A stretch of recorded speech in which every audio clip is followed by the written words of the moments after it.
Have you ever looked at your bank account after months of grinding and thought, how is this all I have to show for it? You did everything right. You worked late, said yes, stayed disciplined, and yet the numbers barely budged. Here's the paradox that hurts the most. Effort feels like it should guarantee progress, but in money, it often doesn't. Two people can work just as hard, yet one slowly drowns while the other quietly compounds. Picture this. Every morning you pour water into a bucket, but there's a thin crack at the bottom you never noticed. No matter how early you wake up or how fast you pour, the level never rises the way it should. After a full year of pushing, maybe your income rose 5%, while your expenses crept up 7%. The math isn't dramatic, it's just relentless. It feels like running on a treadmill that smiles back at you, pretending you're going somewhere. And the worst part is, you start blaming yourself. But what if the problem isn't your effort at all? What if it's the way effort connects, or doesn't, to value, leverage, and time? Let's break this pattern piece by piece. 1. You give everything you have, and somehow the numbers barely move. You show up early, stay late, say yes more than you should, and do all the responsible things people told you would pay off. At first, you tell yourself it's temporary. This is just the slow phase. Real progress, real money, that must come later. But weeks turn into months, and months quietly stack into years. Your effort feels heavy, constant, undeniable. Your bank balance feels light, fragile, and stubbornly unimpressed. You scroll through your transactions like they're lying to you. Rent, groceries, subscriptions, random emergencies, all perfectly timed to cancel out whatever you earned. It's not that you're reckless, you're careful. And that's what makes it hurt more. Because deep down, you can feel the mismatch. The work feels big, the reward feels small. And once that thought settles in, it becomes impossible to ignore. 2. When the numbers don't move, your mind looks for a reason, and it usually turns inward. Maybe you picked the wrong career, the wrong major, the wrong company, the wrong decade to be ambitious. You replay past decisions like bad trades you can't unwind. If only you'd chosen differently, everything would make sense now. This explanation feels logical, even comforting, because it gives the pain a clear cause. Bad outcome equals bad choice. But here's the problem. You can find people on the same path, with the same skills, making wildly different money. Same effort, same hours, same stress, completely different results. The wrong path story ignores how money actually flows. It assumes effort moves in a straight line, when in reality it bends around leverage, timing, and structure. So you keep working, convinced the fix is more commitment, more sacrifice, more patience. And without realizing it, you double down on the very system that's capping you. 3. There's a pattern most people never talk about, because it hides in plain sight. Some of the most capable, reliable, intelligent people you know are the ones struggling the most to accumulate wealth. They're the problem solvers, the dependable ones, the people who carry teams, fix mistakes, and keep things from falling apart. And that's exactly the issue. When you're highly capable, you get rewarded with more responsibility, not more upside. More tasks, more pressure, more expectations, all paid at roughly the same rate. You become essential, but not scalable. Valuable, but easily replaceable on paper. Meanwhile, someone else with fewer skills but better positioning quietly pulls ahead.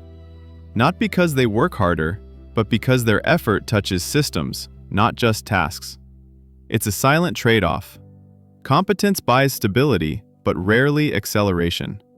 And if you don't notice it early, you can spend years being excellent without ever getting ahead.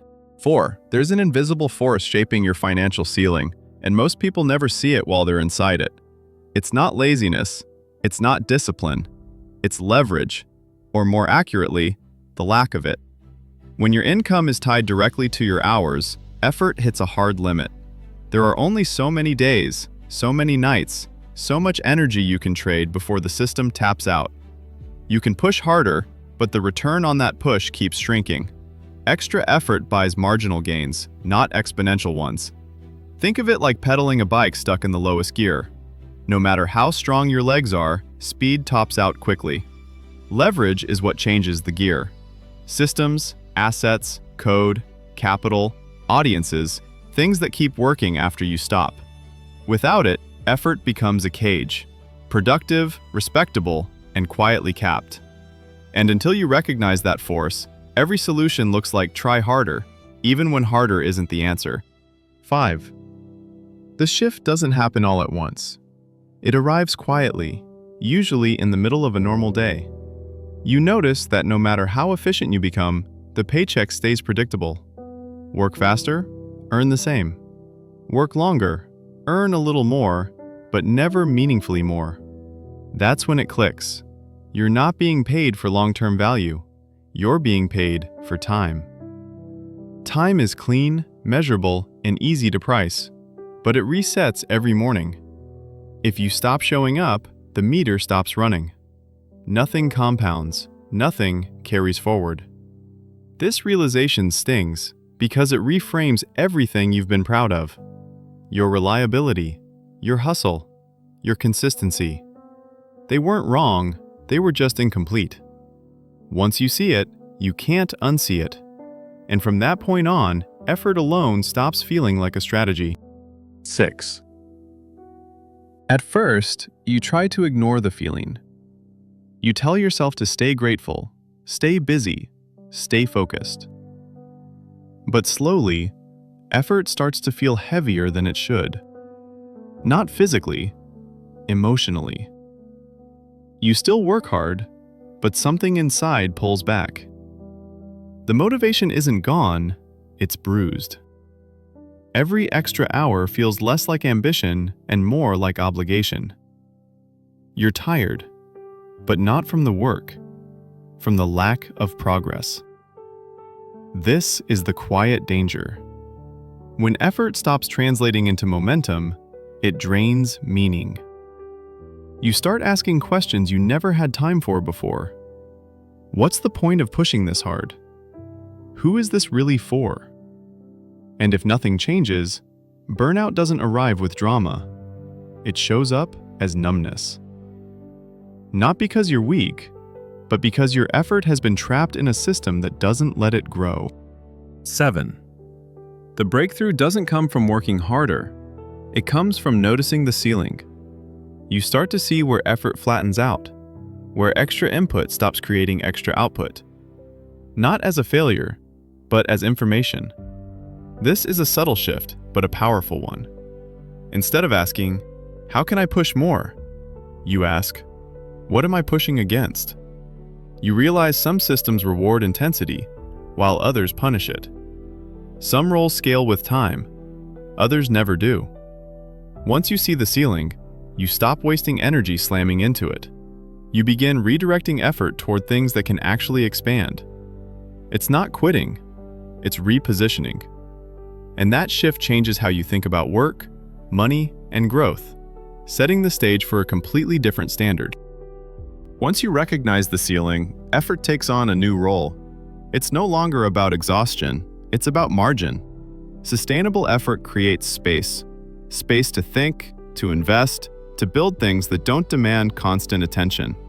This is where the standard changes. You still work hard, but your work starts stacking instead of resetting. A system here, an asset there. A skill that compounds instead of expiring at the end of the day. Progress becomes quieter, but more durable. You measure success less by how busy you are, and more by how much flexibility you have. How long your money lasts. How many options you can afford to say no to. Effort doesn't disappear, it just finally has somewhere to go. And when effort builds margin instead of stress, growth stops feeling fragile. It starts feeling inevitable. 9. At some point, you look back and realize the struggle wasn't about effort at all. It was about where that effort was allowed to land. The moment effort stopped being the only variable, everything softened. Decisions became calmer. Progress became steadier. You didn't stop working. You stopped confusing motion with movement. Now the question isn't how hard you can push. It's how many times your effort can echo after you're done. Because once effort connects to leverage, time, and structure, money stops feeling personal. It becomes mechanical. And that's the open ending you get to write for yourself. What changes when effort isn't the only thing in control?